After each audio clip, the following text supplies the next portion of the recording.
I do want to start by echoing what Mr. Stanton said. This jury, I think about every one of you, said something to the effect of you didn't really want to be here, but if it was your civic duty, you would do it. And I appreciate you all showing up every day.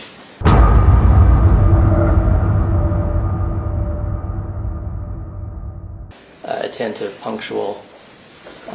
It's hard to pay attention to everything. I know we put on a lot. And not every jury does that, frankly. And you all have been really impressive, and I appreciate it.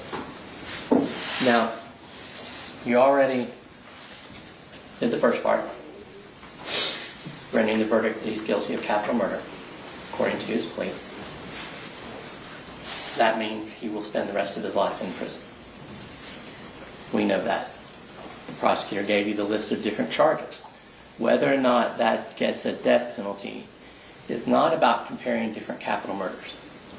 It's not about whether comparing what happened to Athena to a mass murder, or to the murder of a police officer or a judge or anything like that, and which is worse.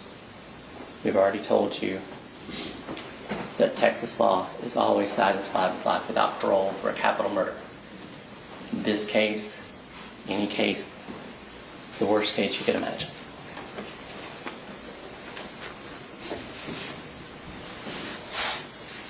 We talked about what you would do in the punishment phase. It's different than the fact-finding phase. It's different than that guilt-innocent phase. I told you that it's going to be your individual moral judgment. Now I want to point out to you in your punishment instructions, the judge included some language in here, just what we told you before. Each of you must decide the case for yourself, but only after an impartial consideration of the evidence with your fellow jurors. Remember we talked about what deliberating means. We're attorneys. If we meant for you to argue, to fight, to berate each other, we know what those words are. The judge put it, an impartial consideration of the evidence with your fellow jurors. But he also added, do not give up your honest beliefs as to the weight or effect of the evidence solely because of the opinion of your fellow jurors, or for the mere purpose of answering the special issues. The special issues are how we decide whether or not Tanner gets a death sentence. I am completely satisfied that all of you took your oath and meant it.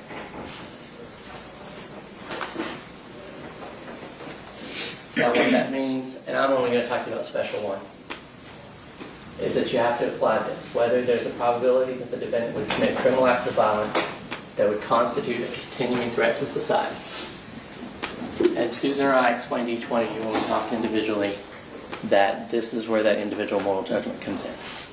That you're going to define what these terms mean. What a probability is. What a criminal act of violence is. What continuing is. And though the prosecutor and a lot of you gave you some suggestions that could be ongoing for continuing acts of violence, could be something, assault, things like that. But that's ultimately going to be up to you. We did talk about society being prison, a more secure society than any of us live in day to day. And I'll get back to that in a minute. But remember, this proof has to be beyond a reasonable doubt. So I told you before, I gave you the sample. All that language is still here. Prosecution has the burden of proving that the answer to special issue number 1 is yes, beyond a reasonable doubt. Frankly, they spent their 2 weeks proving the case that he pled guilty to, talking about lying and waste of resources. They didn't put on any evidence that Tanner Horner is going to be a continuing threat to society in prison. Nothing.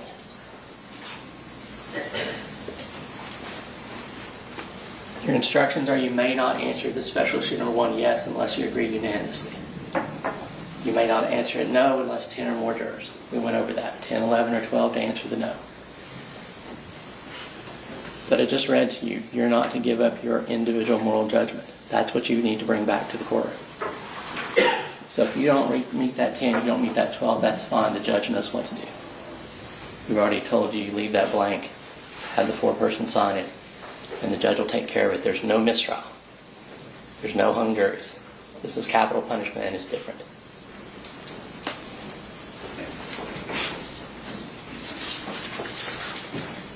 I do want to talk a little bit, even though Tanner did plead guilty, I do want to talk a little bit about the prosecution's case. He told you his theme was lying. Brought it up again. There's nothing about lying on here. Frankly, go back to creation, lying was humans' first reaction to getting caught doing something bad.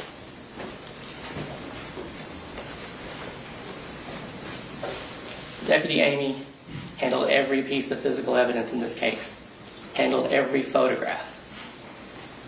She did something wrong, and she lied again, and she lied again, and made it all worse.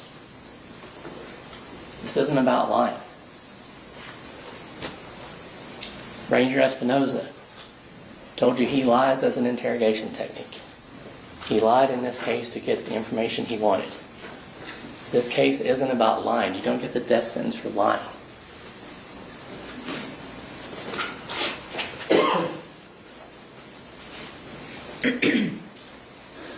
There's a theme with our experts. Every one of them, they asked them about insanity. Tanner pled guilty. We didn't raise the not guilty by reason of insanity defense. That was a waste of time. They argued that Tanner wasted resources. But they played you that December 7th video. Now, had I been his attorney on that date, I would have wanted to be there.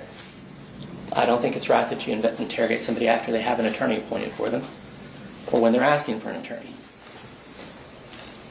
But they did it anyway, and what he did was offer to plead guilty, to plead no contest, to accept a minimum of life without parole. And he wanted out for Christmas, and they mocked it. He wanted out for Christmas with his son, and they made fun of him. Like that wasn't reasonable. He could have been out that day if he'd had cash. He had a bond. Him going home for Christmas was not unreasonable.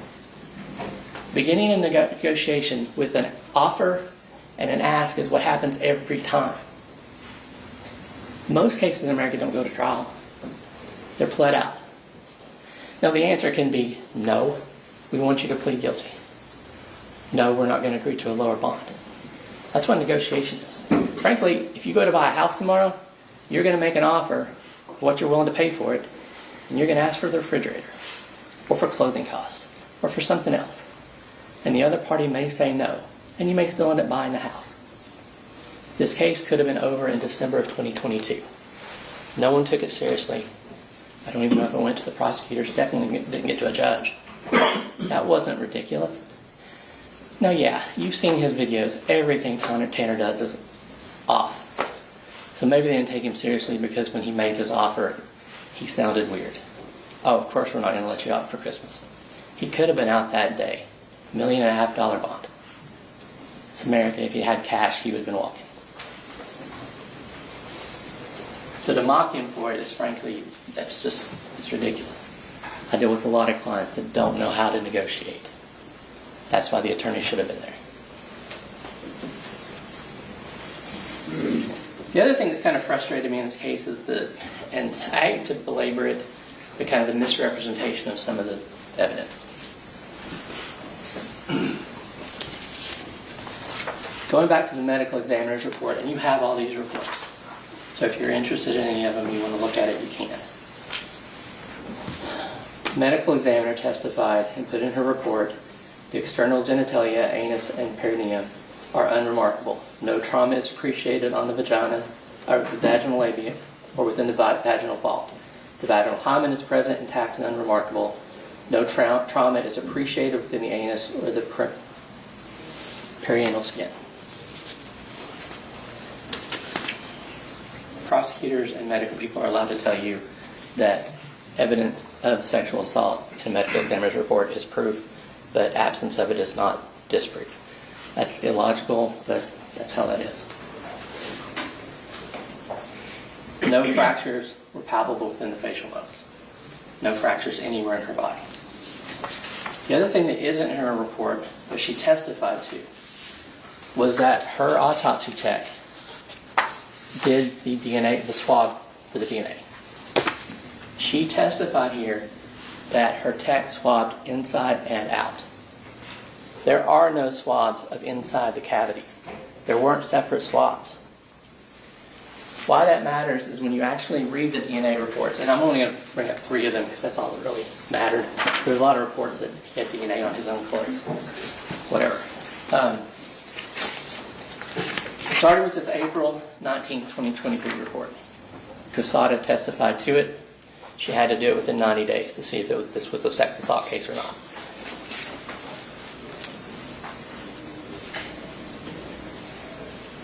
The phrases epithelial cell fraction and sperm cell fraction don't mean what you think they mean. It tells you right in this report.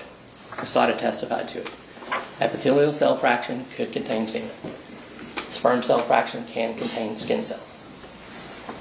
The notations of epithelial cell fraction and sperm cell fraction are for sample tracking purposes only and are not intended to indicate the source of the DNA. This April 2023 DNA analysis, the likelihood ratio indicates support for the proposition that the suspect is excluded as a possible contributor to the profile. So this first DNA sample excluded. It was someone else's DNA. They also put in here, remember Quesada testified to this, and I think Ferreira too. The only way to figure out if a sample is semen is to look under a microscope for sperm cells. They didn't do that. This first report in April 2023 tells them, please note that no testing to confirm the presence of semen was conducted on the vaginal swabs. If testing to confirm the presence of semen is needed, please contact this laboratory for instructions. That's how you would have figured it out. Nobody did that. Then they come back with a supplemental report. This update is not due to an error in previous testing. Just a repeat of that April 2023 report 2.5 years later. So 2.5 years later, and they tell you, which is fair I guess, that this is just wordplay. At the request of the Wise County District Attorney's Office, this supplemental report communicates the results using new guidelines implemented on November 28, 2023 involving the addition of verbal scale qualifiers. So they come back around, print the same report, but this time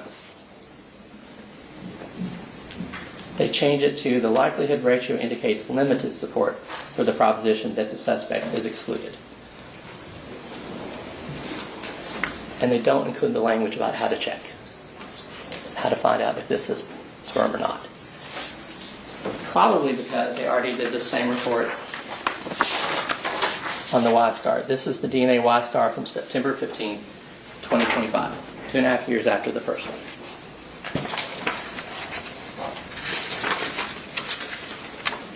Remember Quesada testified she didn't take those swabs.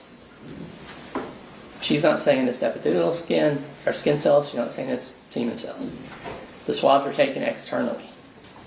Unfortunately, we know Tanner undressed Athena. Tanner covered Athena's mouth. This report doesn't tell us anything more than that.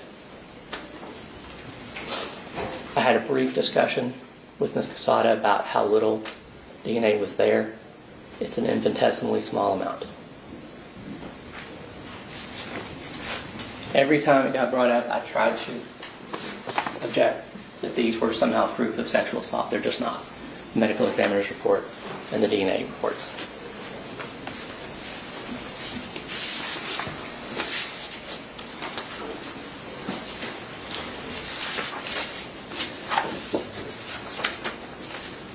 The actual issue, whether or not he's going to be a continuing threat to society. We started our case with Professor Edens, who has actually done research on what matters, what can be predicted, what isn't predicted. Actually looked at Texas inmates who had people testify that they were going to be a future danger. Some of those people were on death row, some had life without parole, some got exonerated. Proven they weren't guilty and they went home. But all of them had people saying that they were going to be a future danger without any research to back it.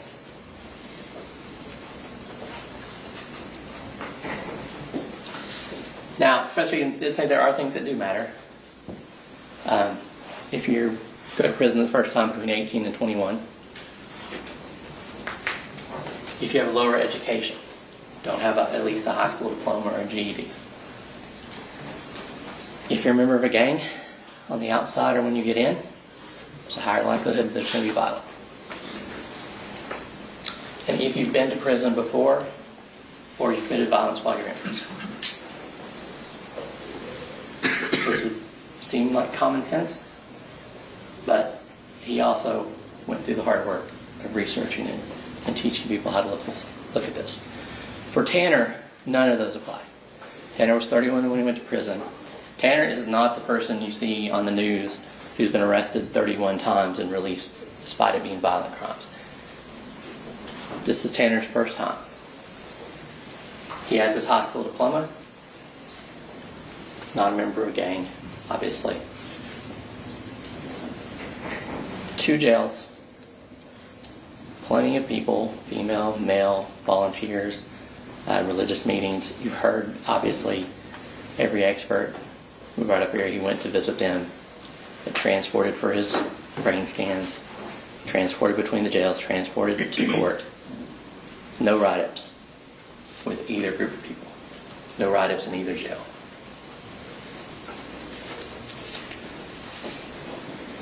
Then, yesterday we got to hear someone who's actually putting these kind of ideas into practice. Director Fitzpatrick is in charge of classification. He told you his top priority is public safety. Safety of staff, safety of visitors, safety of inmates. 142,000 inmates plus in TDCJ right now. 30,000 employees. 29,000 approved visitors.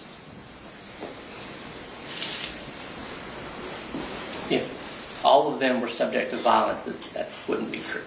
We'd have 29,000 volunteers. Director Fitzpatrick told you he uses evidence-based practices to classify people to determine where to house them based on their needs, but number one, based on safety. Takes a holistic approach. Looking at medical, looking at mental health, looking at history, criminology, trying to rehabilitate if there's drug issues, trying to do vocational training, do education, all those things that would hold you back, it might bring you back to prison. Let 50,000 out, 56,000 in. He's thinking about that all the time. Individual treatment plans for rehabilitation. Complete medical and mental health workups before they do the classifications to know what they need, where they're going to need to be housed. 34 facilities that all have different ways to house somebody. There's a classification profile for each inmate that's constantly updated. Incentive programs. They tried to make like parole was the only incentive. It's not. Where you're housed, whether you can work, freedom to move about. Those are all incentives.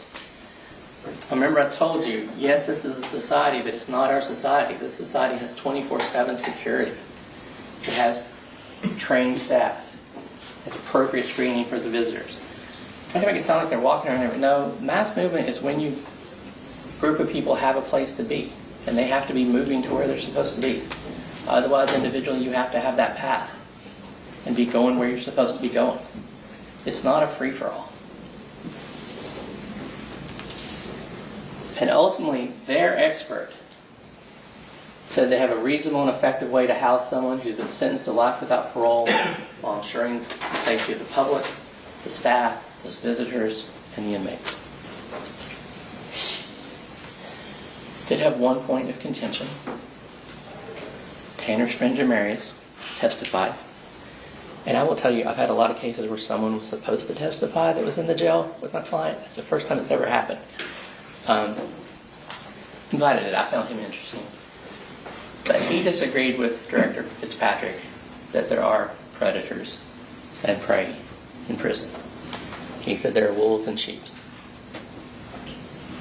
And to his face, he kind of had to describe his friend Tanner as an itty-bitty little baby lamb.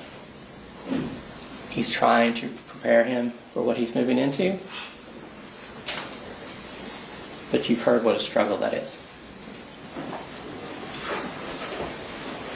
And finally, you don't have to believe any of these. You've seen it with your own eyes.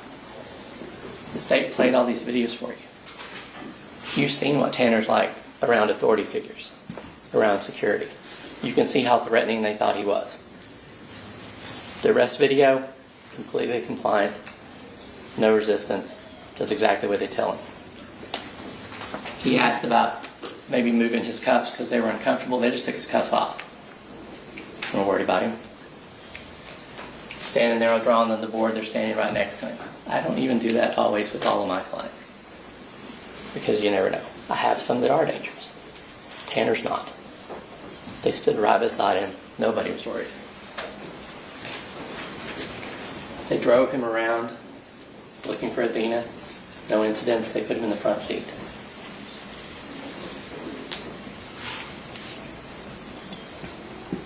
Stood outside chatting with him about Waffle House, smoking a cigarette. Nobody's worried.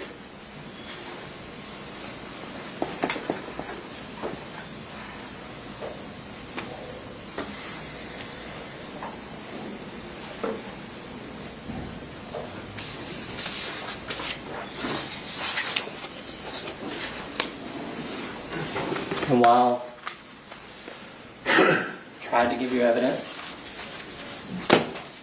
the state played those videos for you. Ultimately, the burden's on them. They have to prove beyond a reasonable doubt that Tanner Horner is going to be a continuing threat to society in a prison setting with his classification, G3, with their constant workups, with the many housing options they have, that he's going to be a continuing threat to society, and he just isn't. So that's where we come back to that oath that you all took to follow the law. And this is the law. The law isn't that you get the death sentence because that capital murder was worse than another capital murder. They're all terrible. This one is terrible. But he will spend the rest of his life in prison for it.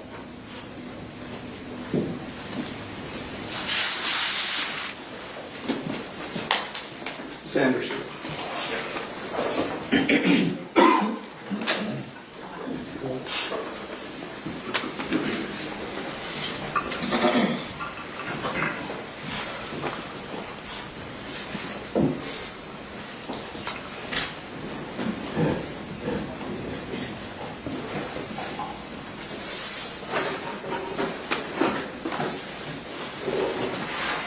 Good morning. I'm here to talk to you about special issue number 2. I promise you I'm not going to sit up here and rehash the experts' testimony. You have the reports. You have their notes. You heard what they said from the witness stand. I'm also not going to stand up here and rehash all the evidence. You heard the evidence. And if you have questions about what the evidence showed, you have the absolute right to come, to knock on that door and ask the judge, hey, we have a question about that evidence. But when it comes to special issue number 2, we're talking about the mitigation aspect of it.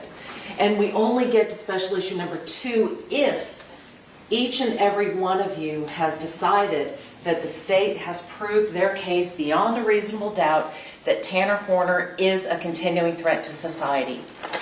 Only if all 12 of you agree will we even get to this part.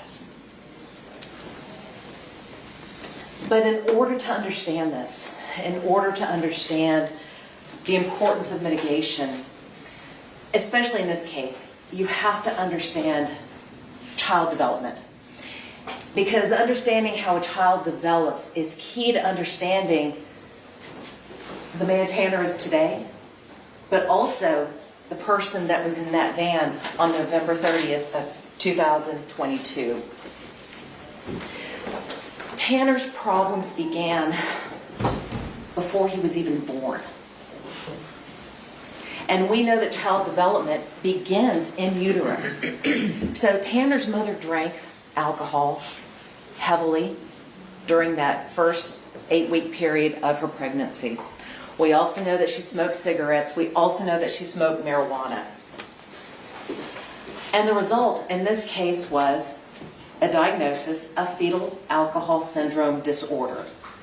Now, FASD is a neurodevelopmental disorder that is characterized by emotional dysregulation, cognitive impairments, problem-solving abilities, and other issues. Now, how do we know that FASD is a valid diagnosis? It was supported by the testing. It was supported by imaging. You have the reports, you can read those. The fact that he was diagnosed with fetal alcohol syndrome disorder is uncontroverted.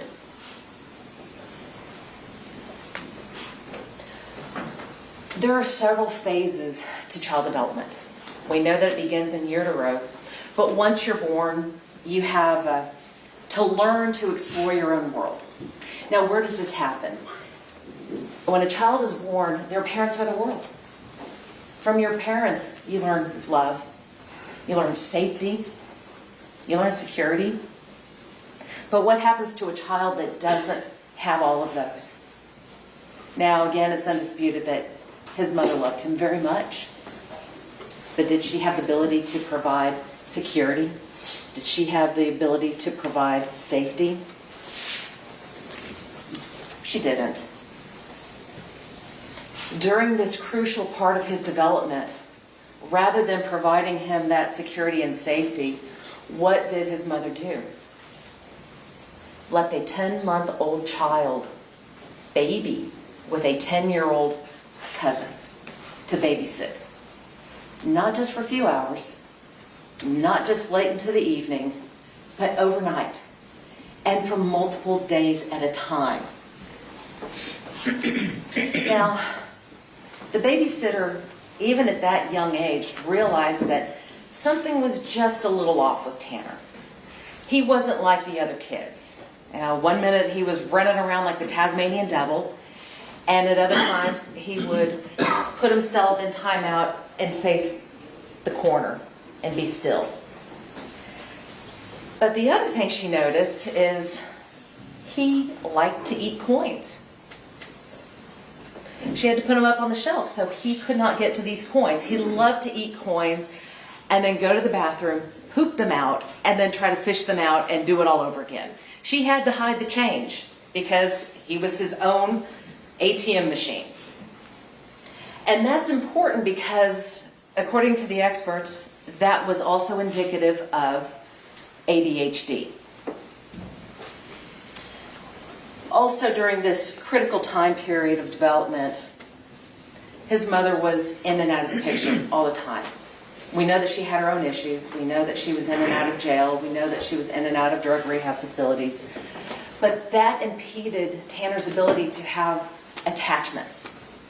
And Dr. Brahms talked to you about the importance of having a parent with whom you can form attachments. She talked about how important it was to have a parent from whom you can learn your coping skills. She talked about the importance of having a parent who could help bond and shape their behaviors.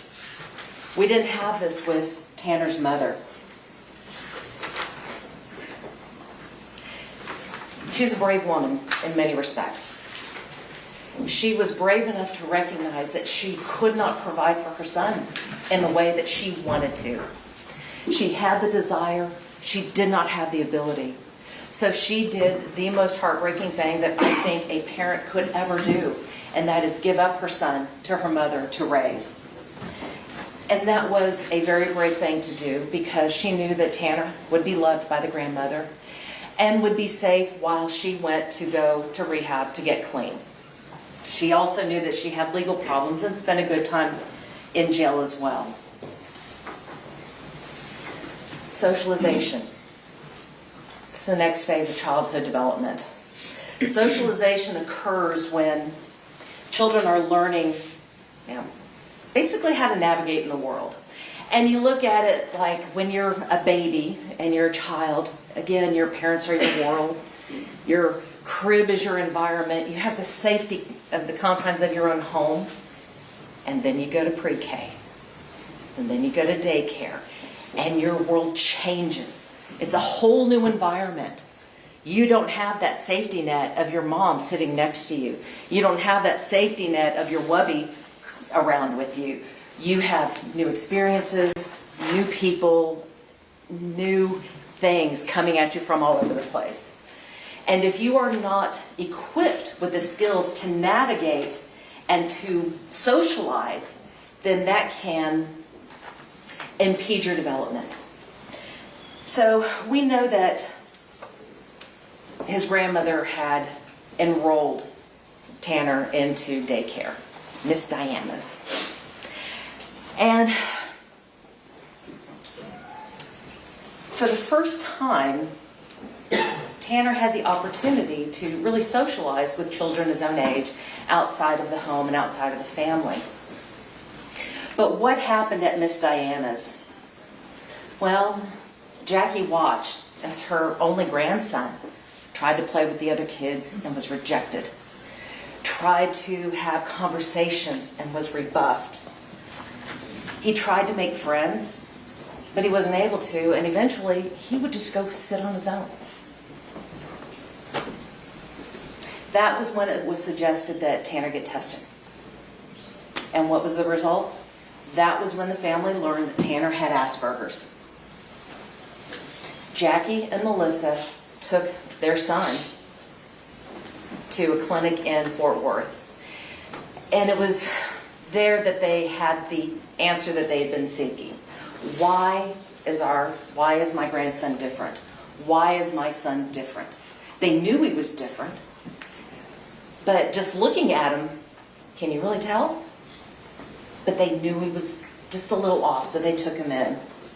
Now, Asperger's is another neurodevelopmental disorder that's characterized by communication issues and social interaction difficulties. Now, all of those you could see at Miss Diana's when he tried to play with the kids. Now, Asperger's is not curable. Once you have Asperger's, you will always have Asperger's. You may learn some coping skills and some techniques to control the symptoms. You might learn how to have good eye contact. You might learn how to engage. You might learn how to do other things to help mask your symptoms. But at the end of the day, you still have Asperger's. And now Asperger's today falls under the autism spectrum disorder. So based on this diagnosis of the Asperger's, of the ASD, Tanner received special services in school. And you met the school psychologist who confirmed the diagnosis. You met the fifth grade teacher who talked about the difficulties that Tanner was having in school. And you also met the speech pathologist who helped him. The next phase of development is what was described as the mastery of one's own environment. Now, mastery of your environment is the capacity to effectively manage and manage our lives. And it teaches us how to manage our surroundings. That's when we learn. But it's difficult to manage your life and manage your surroundings when you have no stability in the home. And again, it goes back to the fact that Melissa was in and out of the house. Melissa had and had not custody of Tanner. He bounced between schools. He bounced between homes. He bounced between caregivers. He even bounced between rehab facilities with his mother. That is not stability. He moved out of the safety and security of his grandmother's home into a drug rehab facility. And where was his dad during all of this? Well, we knew that his father had legal problems. We knew that his father was an addict. We knew that his father was in and out of his life as much as his mother was, if not more. But during this phase of development, that was when one of the worst things that had happened to Tanner occurred. When he was 10 years old, he and his mother were living on a farm, and he and his cousin set fire. They were playing, and this fire got out of control. Well, his mother did the right thing, sent him down to the landlord to apologize for what had happened. So rather than accepting the apology and saying, no harm, no foul, I'm so glad you did this, thank you for apologizing, what did the landlord do? He anally raped Tanner. All because he accidentally set fire to a field. And we know that the records reflect that he had issues in school during that time period. The medical records reflect that he had issues with hemorrhoids and constipation. All of those are indicative of that type of trauma. We also know that he had difficulty admitting that and talking about it to the experts that were involved in this case. And that's not uncommon either.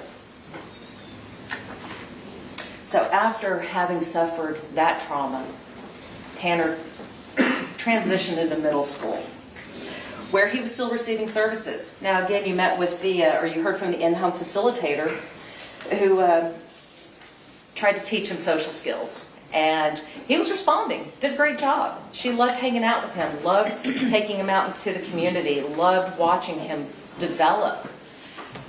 But she also talked to you about how difficult it was at home because, as much as Jackie loved him, she just wasn't getting it. As much as Bill loved him, his grandfather, he just wasn't getting it. As much as his mother loved him, she still wasn't getting it. And she and Melissa and Bill, none of them were allowed to continue with, and none of them followed through with any of the lessons that the in-home facilitator taught. And she said, he still needs them. But the school decided they were going to discontinue the services. Now, during your adolescence, you learn from Dr. Brahms that identity begins to form. And we shape our own identities, remember back in high school where you experimented with different friends, different cliques, different hairdos, different clothes styles, looking for who you are and trying to find who you are. This stage of development is especially difficult for one who has level 1 autism. Why is that? Because just looking at somebody, you can't tell if they're level 1 autistic. But the thing is, they know they're a little different. They know they're a little off. They know that they just don't quite fit in. They start to see themselves as an outcast. They start hanging out with other people that they identify with, other outcasts, and it becomes that self-fulfilling prophecy.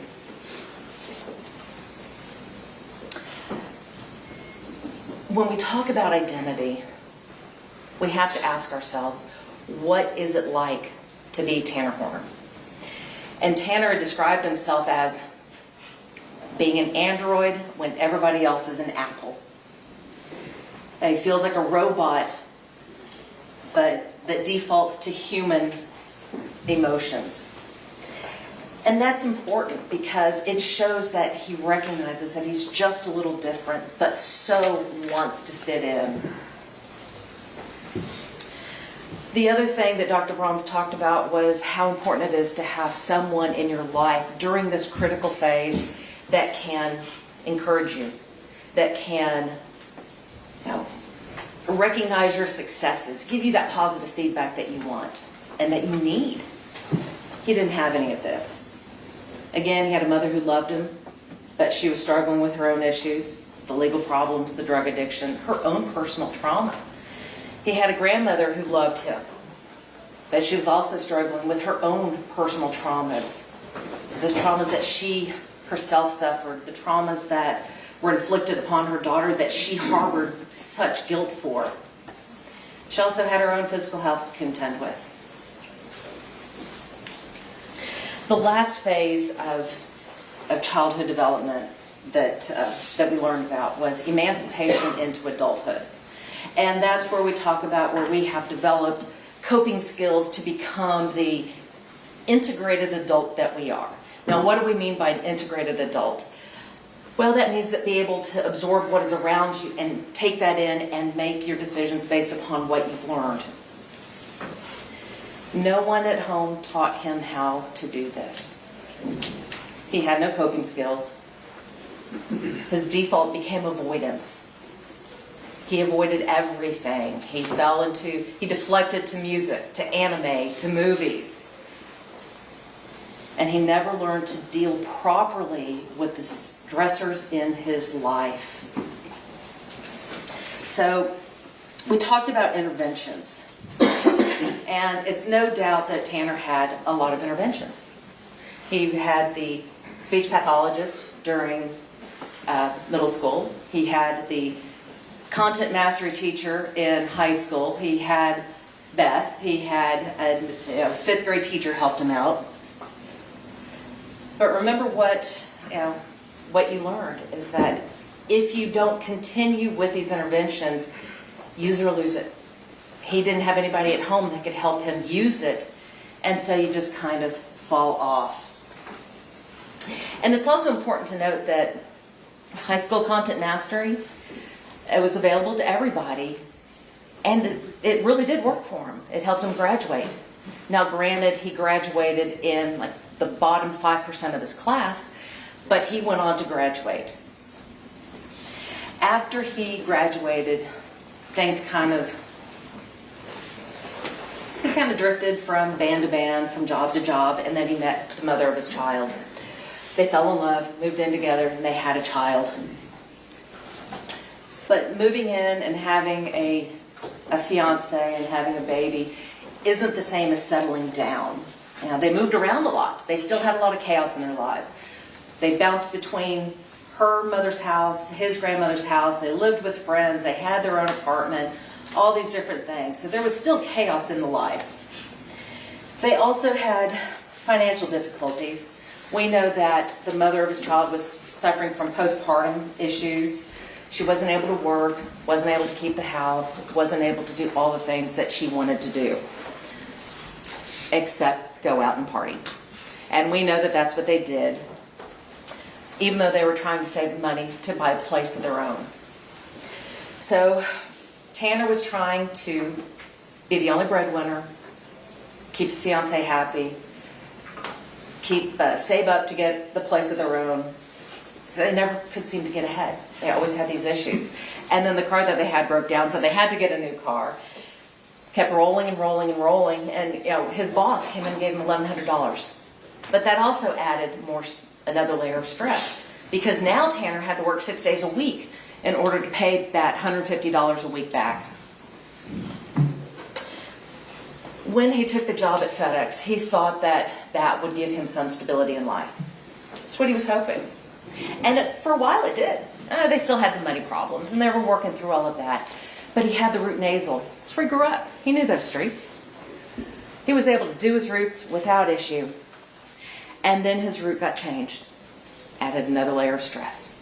Another layer of stress that he was not able to cope with. When the route changed, the anxiety increased. New routes, new roads, new people, new routine. And that's what led up to this offense.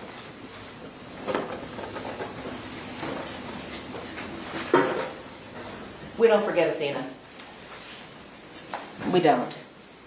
Because on November the 30th, 2022, Tanner did something that changed the lives of all of us. Every single person in this room has been affected by Tanner's actions. On that day, Tanner delivered the packages to Athena's house, Barbie's. And he got out, delivered the package, decided to snort a little cocaine because he had insomnia, was tired, had all these other issues. And she saw him, and he thought that she was going to tell on him. And if she told, he would lose his job. If he lost his job, he would lose his car. If he lost his car, he wouldn't be able to have transportation for the baby. If he didn't have transportation for the baby, something could happen. He couldn't do this.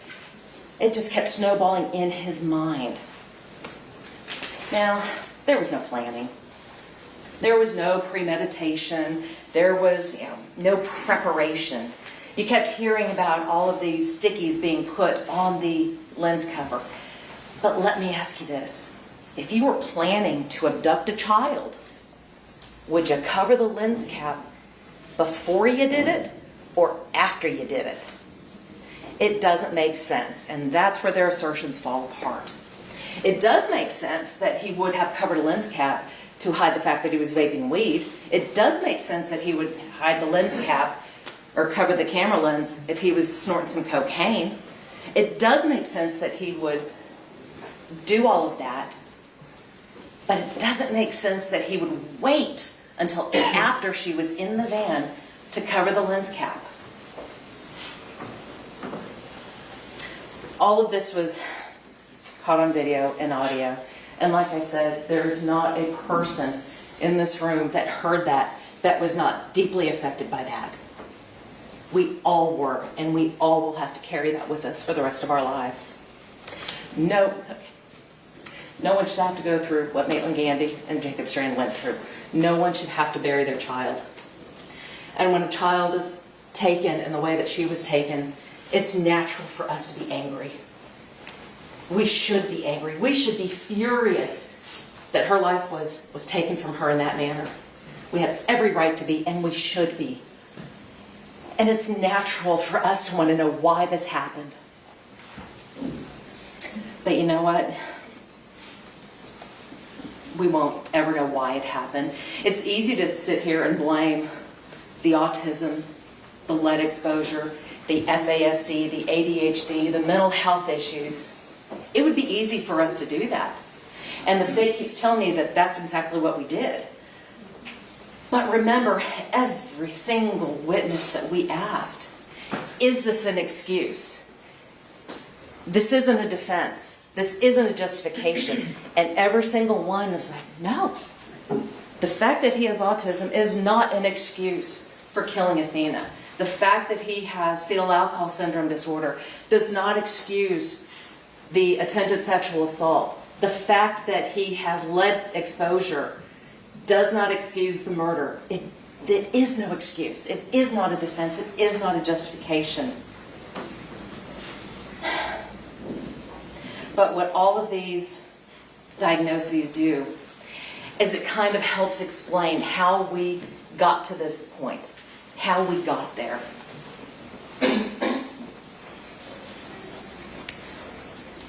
Now, the state wants you to believe that unless you're sitting in a corner drooling all over yourself, you are not impaired.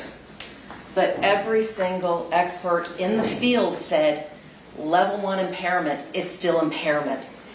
Mild is still impairment. Moderate is still impairment. You just aren't a little pregnant. You either are or you're not. You are not a little autistic. You are or you aren't. You are not just a little alcohol exposed. You are or you aren't. There is no if you are, you are.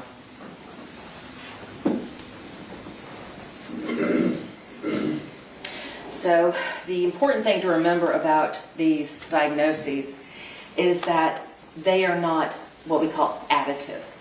It doesn't mean he has autism plus FASD plus lead exposure plus ADHD plus mental health. That's not how it works. All of the experts testified that this is a compounding issue. So it would be autism times FASD times ADHD times lead exposure times all the other mental health issues. And so it doesn't boil down to, well, you had bad upbringing, you didn't kill anybody.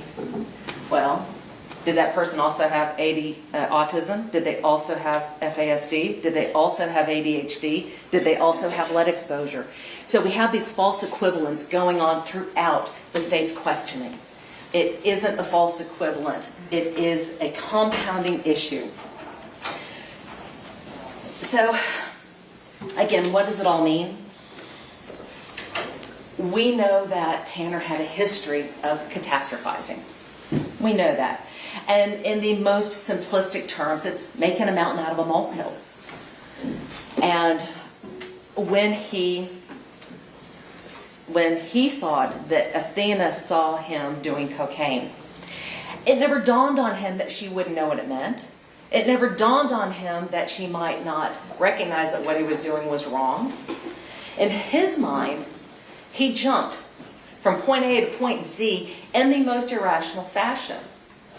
So somehow, somebody, a child seeing him do something that they may or may not understand, ended up in him losing his child, losing his car, and being evicted from his house. So that's how his brain worked. And once he made the decision, the very bad decision, to take her, it just snowballed out of there. He didn't know how to get out of it. He wasn't able to reason and think about the consequences of his actions. And again, that's not anything new, because you heard from the teachers who recognized that issue all the way back in 5th grade. So this isn't something that the defense cooked up to try to get him out of it. No, we have the documentation from it.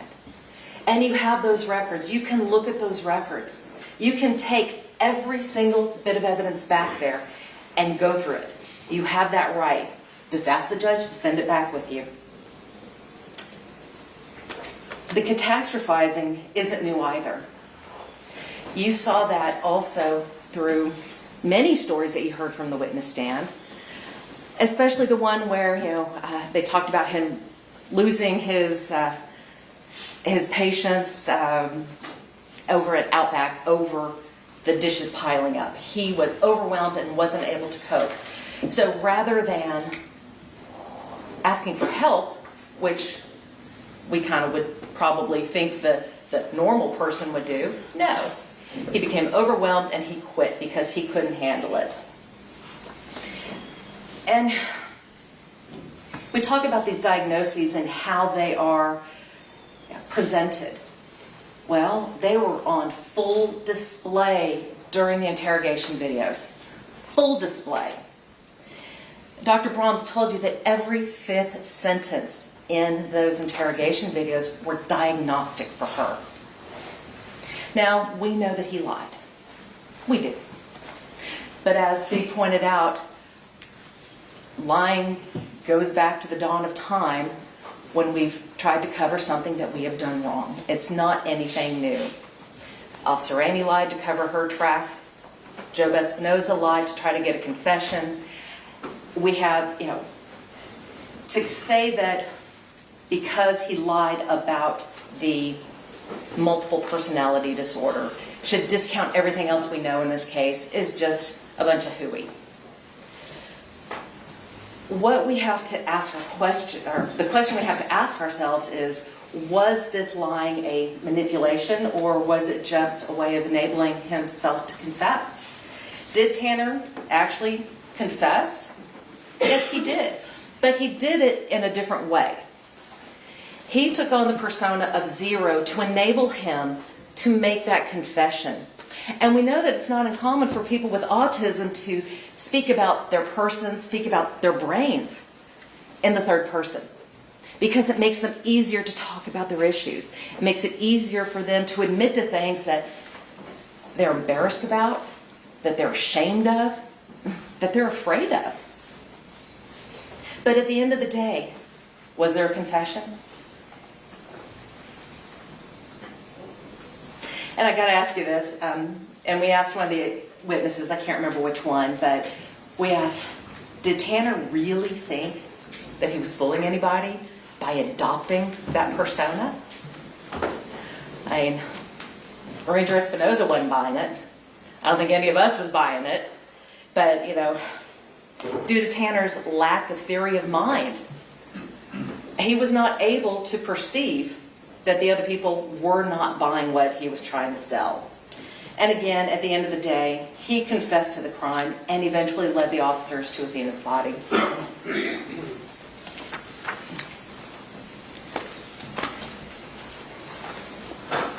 You have 5 minutes. Thank you. Now, during jury selection, we talked about what was important for you to hear in order to make your decision. And we heard responsibility, remorse, rehabilitation. Well, responsibility, Tanner confessed. He confessed to the offense. Responsibility, he stood in front of you and entered a plea of guilty. He entered a plea of guilty knowing that the result would be he would spend the rest of his life in prison. Remorse. Now, I remember when my mother passed away, I was angry at everything. I was angry at the world, angry at God, angry at my family, because I didn't think that they were grieving the way that I thought they should grieve. So I went to church and I spoke with my priest and we did a little grief counseling, and what he taught me was that everybody grieves their own way. And it's right. If it's right how you grieve, it is right. It's the same thing with remorse. If we all show remorse differently. We do. And just because it's not shown in a way that you want it to be shown doesn't mean that it doesn't exist. And let me ask this question. How does a person with autism, where one of the characteristics is they are not able to express their emotions, how do they effectively communicate what those emotions are in a way that is satisfactory to the world around him? Well, you saw the remorse in Tanner. You saw it on the interrogation videos. Even Ranger Espinosa noted that, I see the remorse in you. I believe you're remorseful. You saw it in the suicide note that he wrote when he had nothing left to lose. And he had nothing left to gain at the time. He apologized to the family for what he did and expressed his regret and remorse. You saw it in his face when the video of the incident was replayed. Again, just because he may not express it the way everybody else does not mean that his remorse is not there. Rehabilitation. You heard about what he did in jail. You did. You heard about all of the courses that he took. You learned about the fact that he found God again and that he wanted to help his other inmates find God. And that was his new purpose. He reached out to Chicken and they started a Bible study. Even though they had to talk through the bean chute, even though they couldn't share their own Bibles with each other, they had that Bible study and it was important to him. The note that Chicken wrote him is in evidence. I encourage you to take it back and read it, because that was written by a man who wanted to express his gratitude for helping him find God again.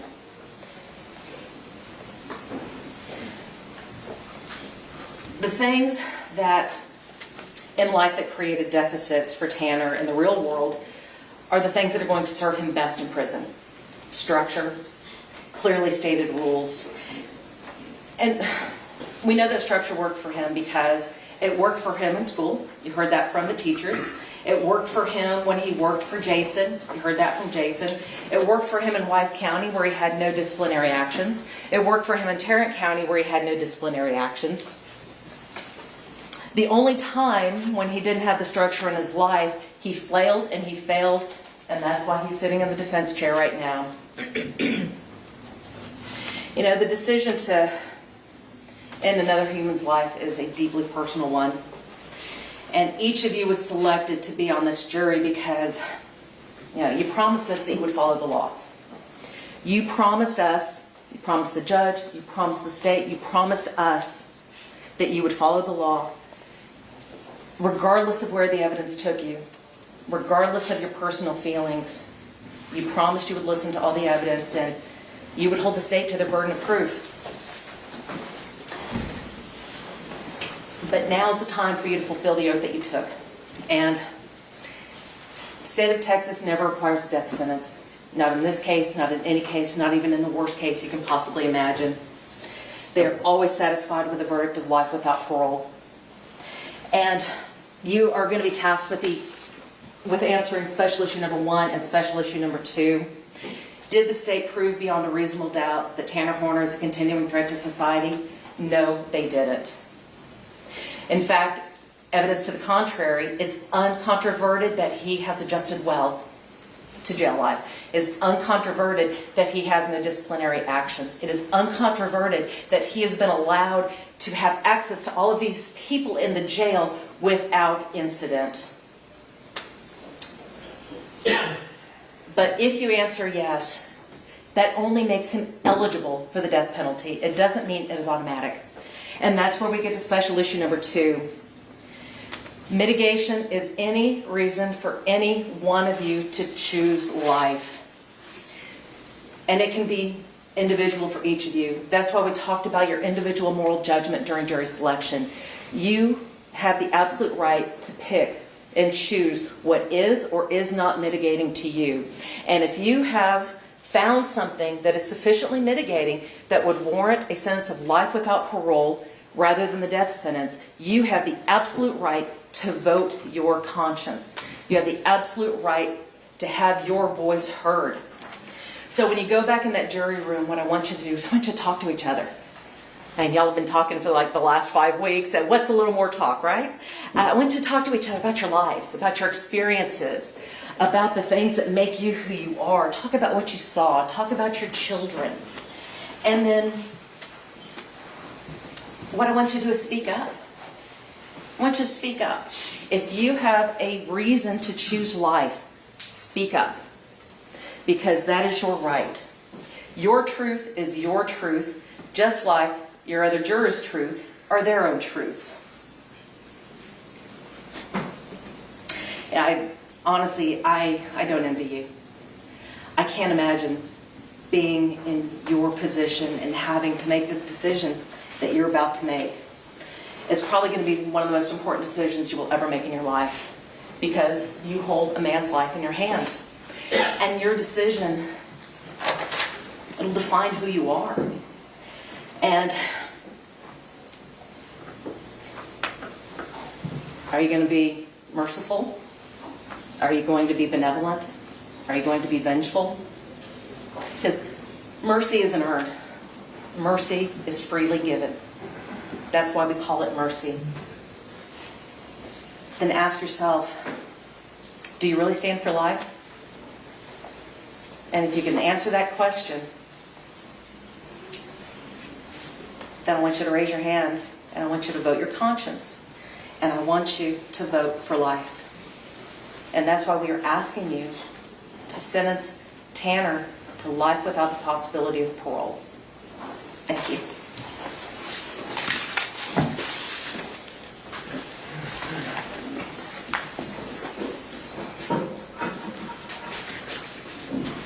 This case was not just about a murder.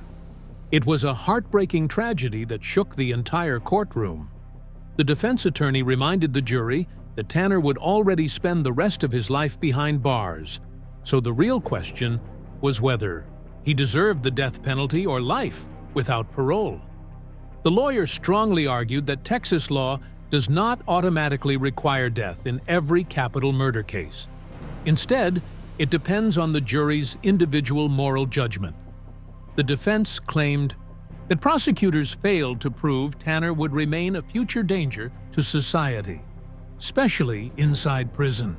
They pointed out that while in jail, Tanner had no reports of violence, aggression, or disciplinary problems. Prison officials testified that he followed rules, participated in religious activities, and even helped other inmates. According to the defense, if Tanner were truly a continuing threat, his behavior in custody would have shown it. The attorneys then painted a tragic picture of Tanner's entire life. They explained that he suffered from severe mental and developmental problems since childhood. His mother used drugs and alcohol during pregnancy, leading to a condition known as fetal alcohol syndrome disorder. Later, he was also diagnosed with autism and ADHD. As a child, he struggled socially, was rejected by others, and even suffered sexual abuse at a young age. The defense argued that these traumatic experiences and mental impairments shaped the unstable person he eventually became. The lawyer also reminded the jury that Tanner confessed to the crime, led police to Athena's body, and later expressed remorse for what he had done. They emphasized that these mental disorders were not excuses for the murder, but they did help explain how someone could spiral into such a horrific act. In the end, the defense urged the jury not to make their decision out of anger or revenge, but with mercy and humanity. As the attorney told them, mercy is not something that is earned. It is something that is freely given.